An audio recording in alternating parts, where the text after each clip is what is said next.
আসসালামু আলাইকুম। যেখান থেকে আমার ভিডিও দেখছেন সকলকে আন্তরিক অভিনন্দন, শুভেচ্ছা ও ভালোবাসা জানাচ্ছি। আমি মোহাম্মদ শিব্বির আহমেদ, চ্যানেল বাংলা 78 থেকে বলছি।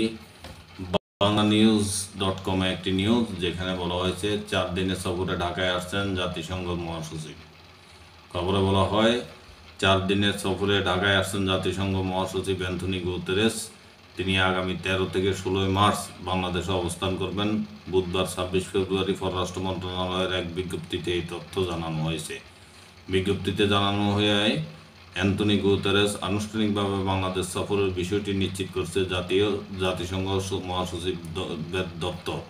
বাংলাদেশের অন্তর্বর্তী সরকারের প্রধান উপদেষ্টা ডক্টর মোহাম্মদ ইউনূসের আমন্ত্রণে জাতিসংঘ মহাসচিব এই সফরে আসছেন।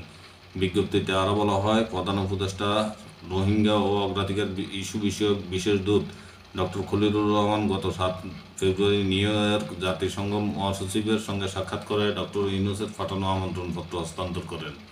এই ছিল জাতিসংঘ মহাসচিব অ্যান্টনি গুতেরেস বাংলাদেশ সফরের খবর।